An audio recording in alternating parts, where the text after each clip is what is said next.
So you're growing up in this home, and at 11 years old, your grandfather passes. Mm-hmm. Is that kind of like most people go through losing a father? Yeah, except I like watched it happen. What do you mean? Like I was in the other room, my grandpa like had a heart attack. My grandma was right there trying to resuscitate him type shit. And I was there, I seen the whole thing. I went to call 911 myself. As I called 911, my mom came running through the front door. I hadn't seen her in 7 months. It's like an omen. It was weird. Huh. Yeah. Yeah, I just lost my father a couple months ago. Yeah, it's definitely not easy. Yeah, I'm still going through it. It's never gonna stop. It's never going to stop, yeah. I cry a lot more than I used to after it happened. I cried on the way here, tears of joy, though. Because my album finally out. Yeah. I mean, I know what you mean. You end up crying not even over sad situations, but you end up just becoming more emotional. Well, I just lost one of my best friends, actually, Julian Guerrero, to cancer, like 2 months ago, I believe, or a month and a half ago. And it was just kind of sad that he couldn't be here with me to celebrate the release of the album, but he's still with me. You know what I'm saying? So. Yeah, man, death. That's what it is. Death it's going to be part of our lives. Yeah, luckily not luckily, but I was exposed to it enough as a kid to be able to like have my own ways of dealing with it, know how to deal with it in a positive way instead of it being a negative, letting it bring me down and go down a dark path like my parents. Well, you're growing up in this household, and I guess around 8th grade, you started messing around with music a little bit? Yeah. Started writing music in my room just to talk about stuff that I couldn't talk to like regular people about because they just wouldn't relate. Okay. And then by high school, you hooked up with Maddox. Mm-hmm. Freestyling at parties. Mm-hmm. He was like, he already graduated before I was even a freshman. So he was like the cool guy, you know, like he was the one trying to do the rap thing. And so I freestyled at a party with him one time, and he was like, bro, you're crazy, cool, like, let's do this. Like, come to my house, let's record. Ended up going to his house, recording some songs, linking up with him, started doing, like, selling pre-sale tickets and doing shows, opening for people at the observatory. Mm-hmm. And I did that all throughout high school with him, so shout out my boy Maddox, really, like, took me under his wing. Okay, and he had, like, equipment and stuff like that? Yeah, his brothers and his whole family is, like, super into music, so they had a studio in their backyard. Okay, so you hook up with this guy and you guys start creating music together. Mm-hmm. And then, I guess right before your senior year in high school, you went and got the neck tattoo. Yeah, that was my like... Can I check it out? Yeah. It's an anchor with a music note around it. Okay. Pretty cliche for a kid with the anchor and everything, but I thought I was cool with the music note, you know. So yeah, that was my dedication to like, I really want to do this. I'm gonna take this seriously. I'm gonna put my all into it. Yeah, you hear a lot of people like Lil Uzi Vert say stuff like, you know, he went and applied for a job and he didn't get it while he was trying to do the rap thing. So right after that, he went and got a bunch of face tattoos and said, okay, this is going to prevent me from getting another job for sure. So I have to make this music shit work. That's wild. You see what I'm saying? Was it kind of a similar type of thing? Like, okay, with this neck tattoo, finding a job might be a little harder. So I'm going to... It forces me to kind of focus on the music. I got the long hair so I could put it over, you know what I mean, and cover my neck. It wasn't really about that. It was more just a dedication to myself and just to, like, prove to the people around me that I'm taking this seriously, you know? Because, like, me and my teachers or anyone would already, like, look at me for, like, being some type of way, long hair, stoner kid, you know what I mean? So, yeah, like, when I got the neck tattoo, it was just, like, everyone's taking me serious as an artist, even my teachers. But that's what my teachers would say. How you going to get a job? This, that, and the other thing. And I'm like, well, honestly, that's not my plan. You know, like, I'm not trying to get out of high school and work a regular job like everyone else. I'm going to shoot my shot with this. And if it don't work out, then I'll figure it out then and I'll get a job. Okay. You know? And were you young pinch by your senior year? Yeah. Okay. Young pinch. And that came from pinching the joint? The blunt. The blunt? Yeah. My bad. Huntington Beach, man, you know. Gotta keep the blunts going. I guess you were the youngest one, so they were calling you Young Pinch? Yeah, I was the littlest. I was like freshman. They were all seniors and graduated and whatnot, so they were just bigger than I was. And you know how high school is, 10, 15 people sharing one blunt. So when it would get to me, I would hit it, and then when it would come back around at the end, it would be like, are we gonna toss this? And I'm like, no, let me see that. Oh, you take that last little hit it a couple more times, and they would be like, bro, I wish I could do that. Like, it burn my finger. And I'm like, young pinch, little pinch, pinch. Funny story, I always tell this, but I hated it at first when people started, like, other people that weren't my friends started calling me it.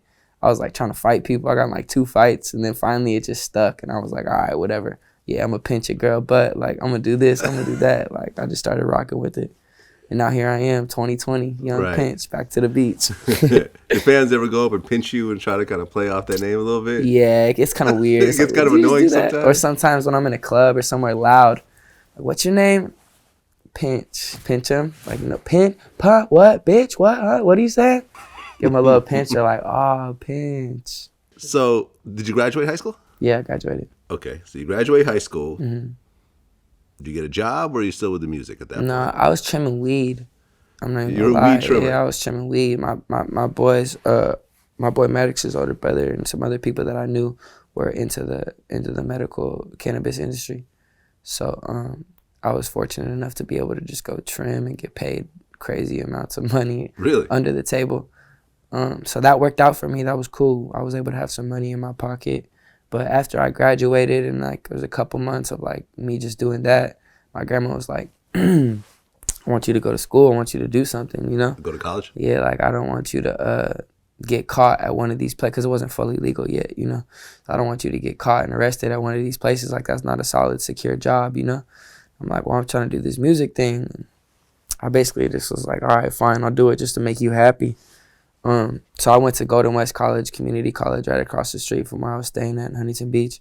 And I actually found out I was able to get financial aid. So I was getting like $2,500 a month to go to like 4 or 5 classes. And I was like, this is amazing. Like, this is crazy. I'm getting paid money just to go to school because, like, my grandma adopted me. Mm-hmm. So, like, forget the grant, but I was just getting hella money to go to school, basically. And I did that for about a semester, and then maybe a semester and a half. And then I think the second semester I dropped out. So when I was staying at my manager Sam's studio, sleeping on the couch, working in LA and 7-1 forever, like every day. So I would come back and do school, and it just became too much. So I was like, all right, I'm just going to drop out. And I felt like it's great. College is for some people if you know exactly what you're going to do, but I feel like it was just a waste of time at that point because it wasn't like I was working towards anything, any big goals in those fields. It was kind of just seeing what it was like, gaining knowledge, and just like training my brain to learn, you know? You're trying to pursue this music thing, but it's not really paying any bills. Nah, not You're really. just doing it. It's more of an investment, gas money, studio time, exactly. all You're that. spending money. Yeah, and not really making anything. Yeah, you gotta have money to be able to invest into yourself. That's why I don't really agree with a lot of people that just drop everything and chase their dreams. There's something to be said in putting your all into something, but like to be able to put your all into something, you have to have money and other sources of resources. So you have to work. A lot of people don't want to like work for things, you know, like. Crazy thing is, like, you might have to work a regular job to be able to get money to afford studio time and do this stuff. A lot of people don't, like, fully understand that, I feel like.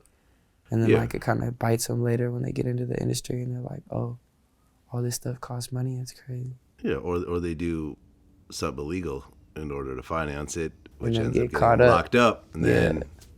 Then the music blows up while they're in jail. Yeah. like TK. Or YNW Melly. There's a lot of them. A lot of people. Kodak Black. I mean, we can go all day. We can go all day, unfortunately. Very unfortunate. So you're starting to upload your music to SoundCloud. Mm-hmm. When does it start to really pick up? Probably like a couple months after I dropped 7-1 Forever. Okay. Yeah, a couple months after I dropped 7-1 Forever. Dropped the Rock With Us video, and then it went over 1 million views and kind of went mini viral. At that time, it was crazy, especially for someone in Huntington Beach, because I was the first rapper to get over 1 million views in Huntington Beach. And then that song started gravitating more people towards the album, and then people started listening to it all the way through. That's when they found When I Was Young and Look Like and all the other songs on there that really like grabbed fans and jumped up just as high as Rock With Us. And then I believe it was the homegirl DJ Charisma from Orange County. She played Rock With Us on the radio, and that was like a turning point moment of like everyone knew like, okay, it's about to start picking up. Right, because you're coming out of Huntington Beach. Mm-hmm. So it's a beach town. Yeah, You know, to pretty just much. put it out there, Yeah. it's not the typical place that hip hop artists Not at come all. out of. Yeah. I mean, you got Long Beach, You got which the I guess Dirty Heads. Yeah, has it's close. You got like the Dirty Heads came out of Huntington Beach and a bunch of other bands and stuff like that that came out of Huntington Beach. But yeah, as far as rap, but no. no rappers. And you know, when you listen to your music, you're not trying to be from any place but Huntington Beach. Like think you're that- representing yeah. this actual environment, this beach environment that you're growing up in, Yeah. which is very different Mm-hmm. than what most people rap about. And you're also coming from a city where there's no real role models Yeah, absolutely. that are blown up before you that kind of laid a blueprint. Like, For okay, me to you do gotta that, do this, yeah, this, no. this, and then boom, you're kind of on your own. That's why it was so important to me to try and just like keep that vibe and get that out there because it is such a beautiful place and it is such a good vibe and energy. I want to just try and transfer that into the music. And it took a little while to develop it and figure out exactly what that was. But once I did, it was like, all right, this is my lane. This is what I'm going to do. Okay, so you dropped the 714 Forever or 714 Forever. Mm-hmm. And that one starts to do well. Yeah. What comes next? We shot, Cole Bennett hit me up out of nowhere super early on and wanted to shoot the Look Like video. And then that was on 7-1 Forever. And so he came, was like, had a shoot with someone else in LA and like they bought him a plane ticket. So while he was in LA, right after he got off the airport, he had like 4 hours in between getting to the airport and shooting the next video. He came down to Huntington Beach and we shot for like 2 hours and then he went back up.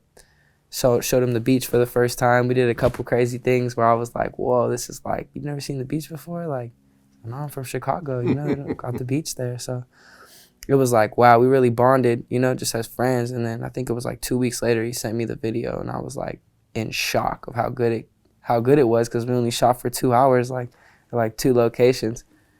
And then that song started going up. And then When I Was Young was the creeper on the album that we shot a video for it late because the numbers were just going insane. So we shot a video for When I Was Young and then that really like set everything off into motion. Well, that became your biggest song. Yeah.